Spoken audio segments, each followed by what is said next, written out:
Hi, my name's Michelle. I'm the co-founder of One Fayetteville here in the city of Fayetteville. I was asked by a friend of mine to read you guys a book, and I actually got this book back around Thanksgiving when I visited Oklahoma City. I went and saw the Oklahoma City bombing memorial, and I absolutely love the book.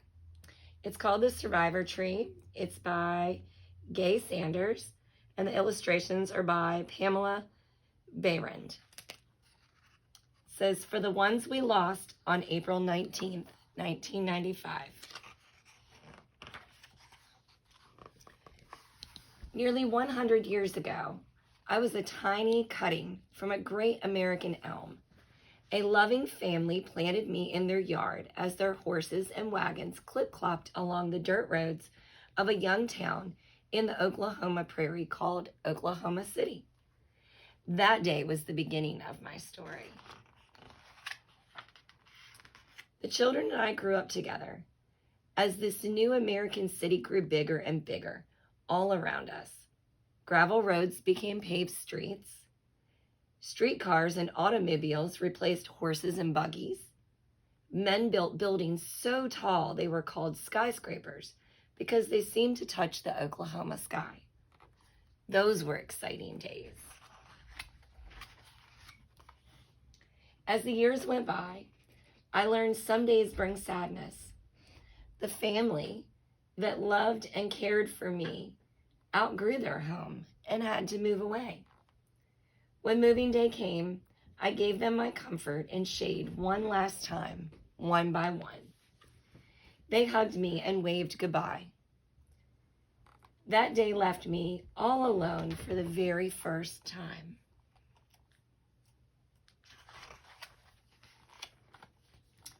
Before long, enormous machines rumbled and gobbled up all the old house like goats eating a tasty snack.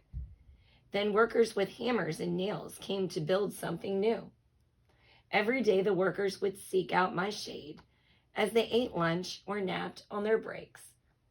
Those were productive days.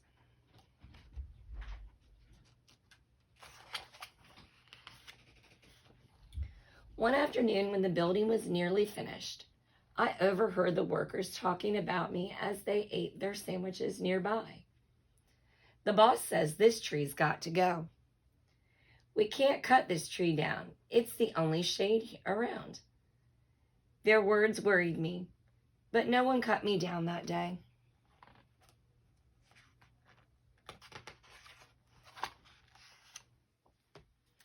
I was still standing on March 22nd, 1977, when the building opened with a big celebration. The new building was given the name that day, the Alfred P. Murray Federal Building. The Murray Building was such a busy place. Every day, all day long, people scurried in and out. Men and women in suits who helped keep our country running, ordinary Americans and visitors who needed Uncle Sam's help, and the men and women in uniform who served in order to keep our country safe.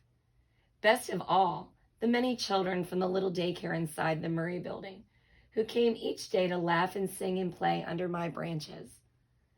I always stretched my bows extra wide for them, so every day they had a shady spot out of the hot Oklahoma sun, including the nice lady with the big red hat who liked to come and eat her lunch with me.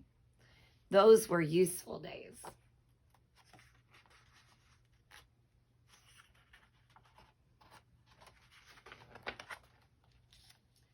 One bright April morning, as I waited for the children to come out and play, I watched as the city started another day.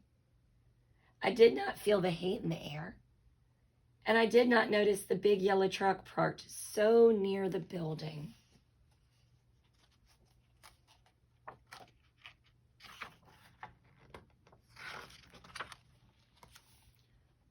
Boom!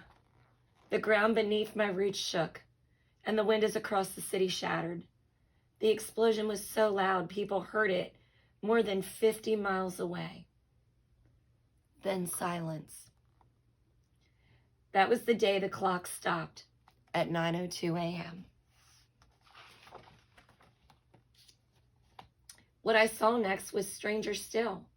People did not run away from the burning Murray building. People ran toward it. And then I realized they were running to help the people inside. That was a day for courage.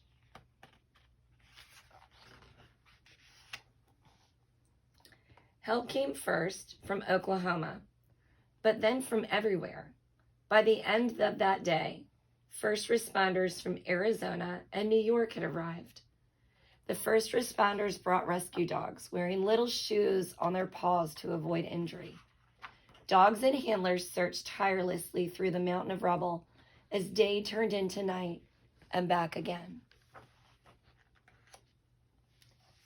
One by one, the weary rescue workers and their canine helpers came and rested against my trunk, only to go back to search some more. My charred branches had no shade to offer them. Still, I was glad to give them what comfort I could that day. Like so many in Oklahoma City, I was not sure I would survive the bombing. That is what it had been. The loud noise that shook our city that April morning was a homemade bomb hidden in a yellow moving truck, left there by a young man who let hate fill his heart. The young man would be caught and would pay for his crime.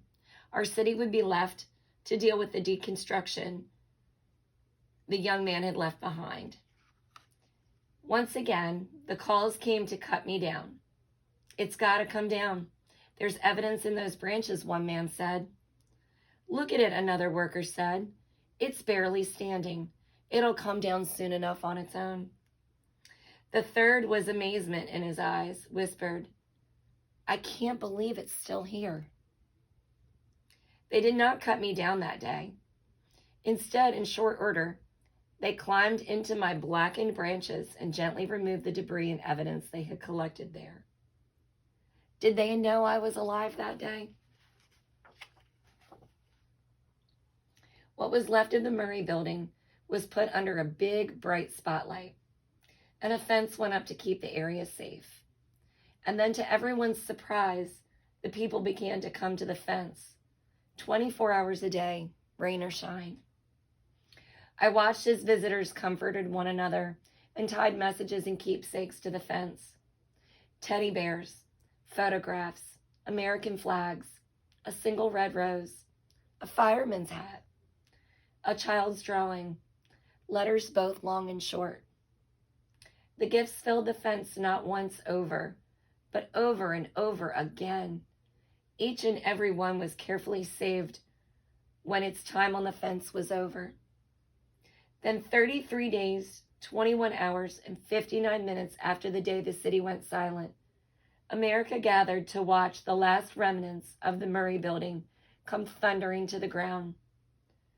No one would ever again have to look at the gaping wound that hate had wrought. But the fence, it stayed, and the people, they still come. Those were healing days.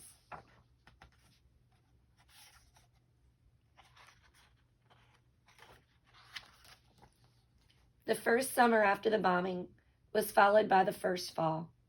The trees in the neighborhood turned bright with color, and then were softly covered by the snows of our first winter. Through it all, I stood charred and alone, waiting.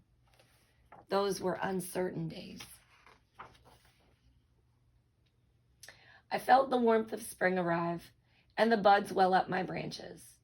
I knew before anyone could tell me that I was healing just as the people of Oklahoma City were healing. When my first leaf appeared, it caused quite a stir. The tree, it survived. That was the day of promise. The news spread like an Oklahoma wildfire through the city, the country, and then the whole world. People began to call me the survivor tree. The people still came to the fence, but now they also came to see me, as once the little children and the nice lady had done. They said I gave them hope, that they too could survive despite what had happened. My days had purpose once again.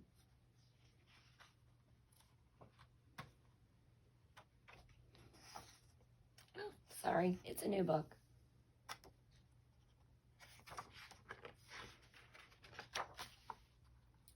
When we gathered that first April to remember the 168 people we had lost on the 19th day of April 1995, I was there, as I always had been. I was a tree that love had planted. I had become a symbol that love will always conquer hate. The families that left that day with seedlings from me to plant at home, a remembrance of their loved ones, and a tradition still followed to this day. My offspring now grow in every state in the Union, including on hallowed ground at the memorial site of the September 11th, 2001 attacks on the World Trade Center in New York City.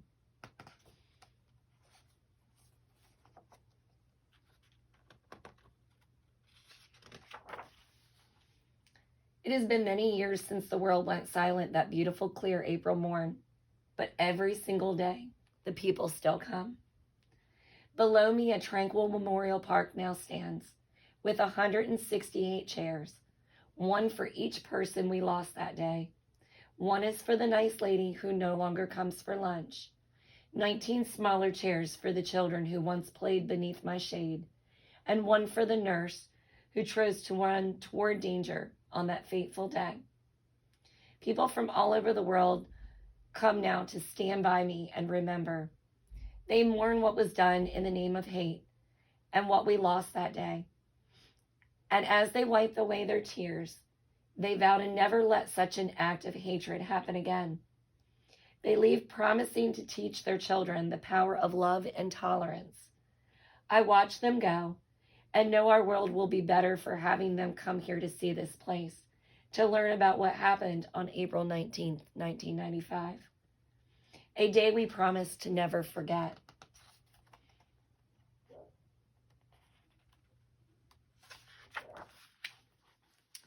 In memoriam, and it has all the names of all the people who passed away during the bombing.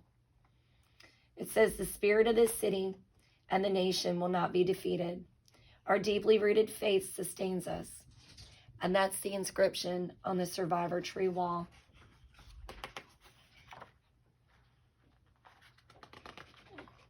I can't flip my page.